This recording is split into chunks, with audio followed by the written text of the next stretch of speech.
5 seconds to go.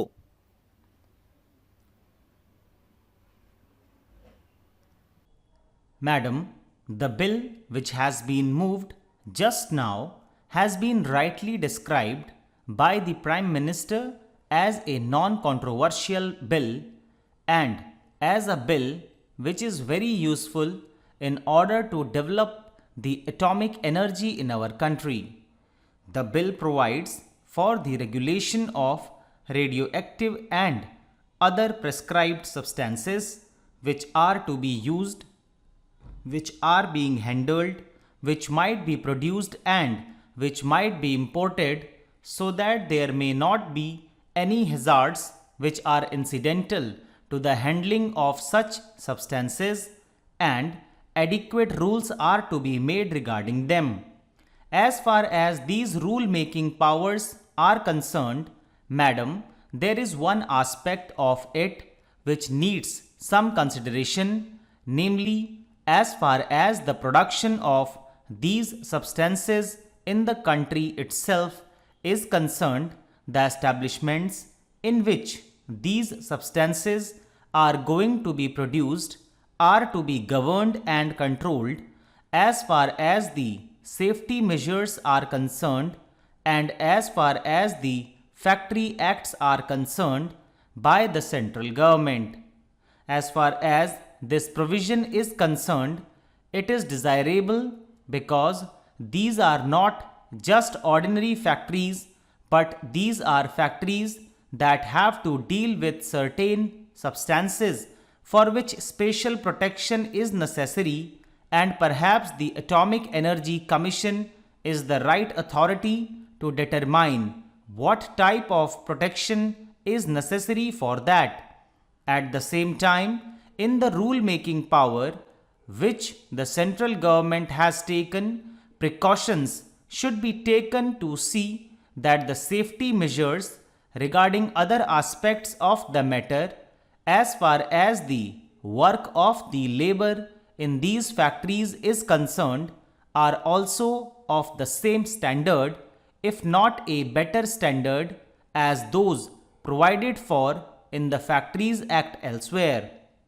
That is, attention should not be concentrated only on the hazards incidental to the handling of these substances, but other amenities to which the workers are entitled in ordinary factories should also be provided for in any rules that might be made under this measure. Along with this precaution, this power is absolutely necessary, and therefore I support the same. Secondly, there is the question of acquiring certain materials which might yield useful substances that are necessary for the development of atomic energy.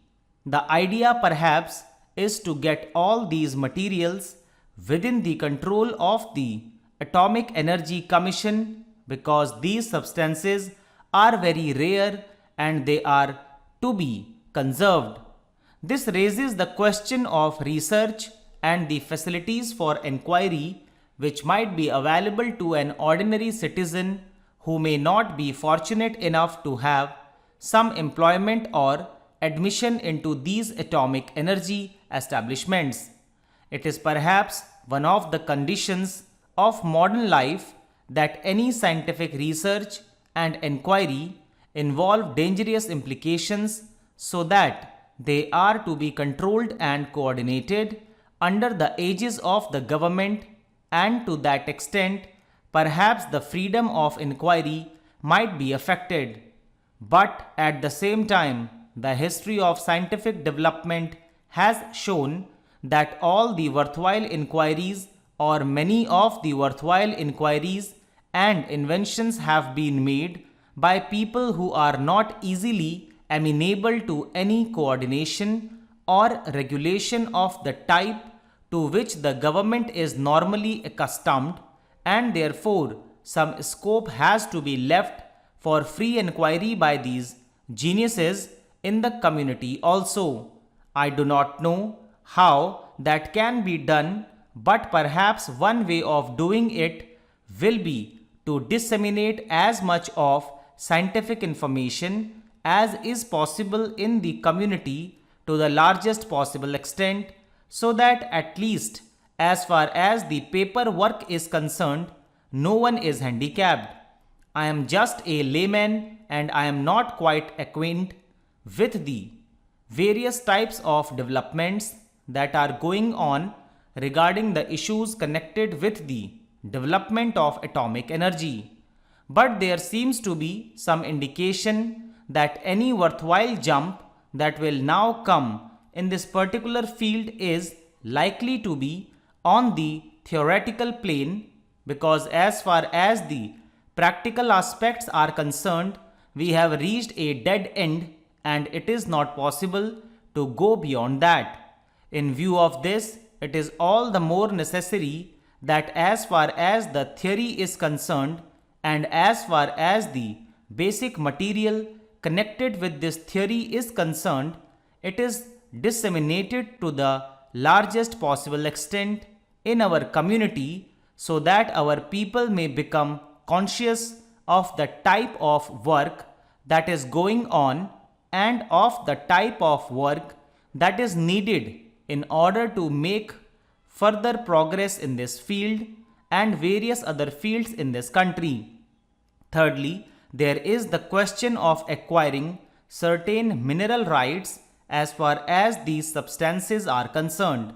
Here again, it is necessary that the authority should be centralized, and obviously it would be in the hands of the central government and the Atomic Energy Commission. But again, this also raises the further question of paying adequate attention to the interests of the states that are concerned, in whose areas these mines are located. Stop. दोस्तों, इसी के साथ ये dictation finish होती है। पूरी उम्मीद है आपने अच्छे से लिखा होगा इसको। मेहनत रेगुलर करते रहिए। मेरी कोशिश है आप लोगों को रेगुलरली डिक्टेशंस प्रोवाइड करता रहूं। आप मेहनत ज़्यादा करेंगे, मुझे पता चलेगा कैसे, कमेंट सेक्शन के थ्रू। तो कमेंट सेक्शन में आप बताइए कैसी आपको डिक्टेशन लगी, कितनी डिफ़िकल्ट है, कितना ईजी है और कितना रेगुलर आपको डिक्टेशंस चाहिए। और वीडियो को लाइक करना मत भूलिए। आपसे मुलाकात करता हूँ अगली क्लास में अगली ट्रांसक्रिप्शन के साथ। तब तक के लिए बाय बाय, टेक केयर।